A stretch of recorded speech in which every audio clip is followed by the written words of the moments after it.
ஒரு பெரிய கடல்ல ஒரு பெரிய படகு போயிட்டுருக்கு. அதில் ஒரு பெரியவர் உட்கார்ந்துருக்காரு. இவர் ரொம்ப சாதுவான ஒருத்தர். அதே படகுல இன்னும் சிலர் பிரயாணம் பண்ணிட்டு இருக்காங்க. அவங்க எல்லாருக்குமே இந்த சாதுவை கேலி பண்ணுறதும் கிண்டல் பண்ணுறதும் அவர் மௌனத்தை கலைக்கிறதுக்காகவே ஊன்னு சத்தம் போடுறதும் தான் வேலையாகவே இருந்துகிட்ருக்காங்க. இப்படி ஒரு நாள் போயிட்டு இருக்கும்போது இரவு பொழுது சாஞ்சிருது.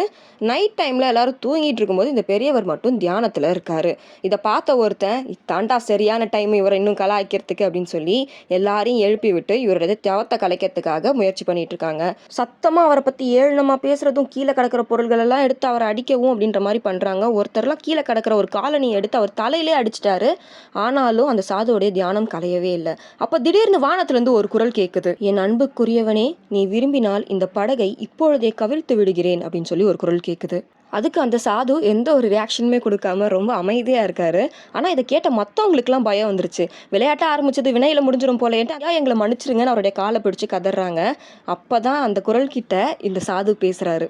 அப்போ அந்த சாது அந்த குரல் கிட்ட, நீ ஏன் சாத்தானுடைய மொழியில் பேசிகிட்டு இருக்க?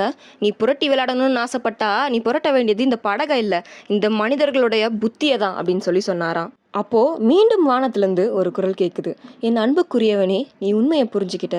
இதுக்கு முன்னாடி பேசுனது நான் கிடையாது, அது சாத்தானுடைய குரல் தான். யார் ஒருவரால் சாத்தானுடைய குரலையும் புரிஞ்சுக்க முடியுமோ அவங்களால தான் இறைவனோட குரலையும் புரிஞ்சுக்க முடியும் அப்படின்னு சொல்லி அந்த குரல் சொல்லிச்சான். இது ஓஷோ அவர்களால் எழுதப்பட்ட ஒரு கதை.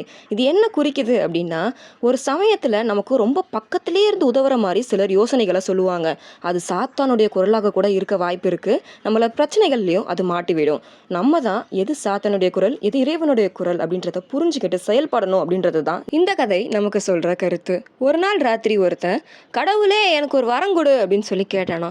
என்ன வேண்டும் கேள் அப்படின்னு சொல்லி வானத்துல இருந்து ஒரு குரல் கேட்டுதான்.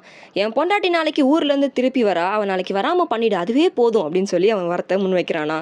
அதுக்கு என்ன செஞ்சிருவோம், கண்டிப்பா அவன் நாளைக்கு வரமாட்டா. ஏன்னா நான் தான் இன்றைக்கி வந்துட்டேனே அப்படின்னு சொல்லி அந்த அம்மா மாடியிலேருந்து இறங்கி வந்தாங்களாம். இந்த வீடியோ உங்களுக்கு பிடிச்சிருந்துச்சுன்னா மறக்காம நம்ம சேனலில் சப்ஸ்கிரைப் பண்ணிடுங்க. இந்த வீடியோக்கு ஒரு லைக் பட்டனை தட்டி விட்டுருங்க. தேங்க்யூ.